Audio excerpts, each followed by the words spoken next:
Ni kita cuba try test menu masakan Kelantan, nasi kerabu Pemas 7. Let's go, kita rasa dulu. Oh, ni kedai aku nak pergi tu. Banyak kat lauk dia jual ni, macam-macam ada ni. Lauk banyak bib. Sekejap aku tunjuk korang lauk dia ada. Ni ayam becik. Ni paru goreng belada. Itu daging goreng, ayam bakar, daging bakar. Nasi kerabu satu. Boleh? Okey. Oh, nasi dia kali biru. Dalam. Ada daun selong kat dalam tu? Ada. Kelapa. Budu apa? Ni budu biasa? Ya, budu. Lada ni bagi lebih kat. Sambal lebih sikit kak. Okey. Ni budu tumis. Budu tumis. Okey, letak. Bagian type satu. Satu menu tu saya teringin nak makan lah. Yang ni apa ni kak? Lemak bakar. Lemak bakar. Boleh kak sikit kak? Lemak bakar tak sikit. Berapa ringgit ni kak? 16. RM16 ada lemak bakar, ada ayam bakar. Cantik. Tapi kan ada satu ni yang berasap ni. Geram tengok. Ni gulai kawah. Berasap-rasap tengok. Bolehlah kita order satu dah ni. Kak, ni satu kak? Ya, saya. Satu berapa? Satu sen? Satu RM9. RM9. Oh. Uish. Satu set. Jom makan lagi. Bismillahirrahmanirrahim. Nak makan nasi kerabu, kau jangan makan asing-asing. Kau kena gahul dulu. Kau dah makan gahul macam ni, kau dapat rasa sebati. Dia pedas dia campur.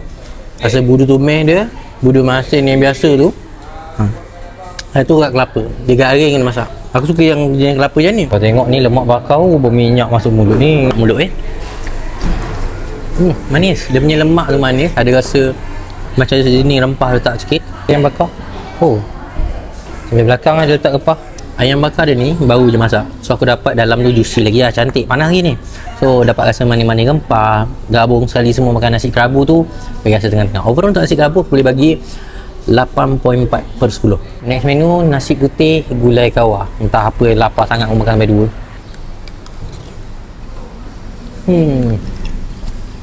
Kena bagian 4 lemak. Kau masuk mulut cair.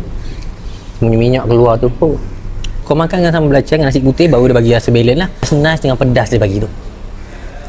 Rating untuk set gulai kawah aku boleh bagi 8/10. Weh, kenyang bib makan lemak tadi dengan gulai lagi. Aku rasa macam tak tahulah. Abang ada order kan tadi kan? Kak mana ada dah? Tadi saya dah makan 2 kak. Ni apa lagi? Nasi ayam golok. Nasi ayam geprek. Tadi. Salah meja. Tak adanya. Tu nombor 3. Sana kat mejanya. Tang tadi dia dah salah meja. Lepas tu dia tinggal pula nasi ayam kat sini. Kau tengok. Nasi ayam golok. Wih, sambal ni. Lain lah sambal dia. Oh, ni nasi ayam golok. Patutlah. Tak sama macam nasi ayam biasa. Aku dah settle makan. Yang soal salah dia hantar order tadi, aku tak tahulah, pandai-pandai lah. Aku tinggal je tu. So, mana kau datang, share kedai ni. Apa komen korang pernah datang makan sini? Cuba komen kat bawah. Kita kongsi.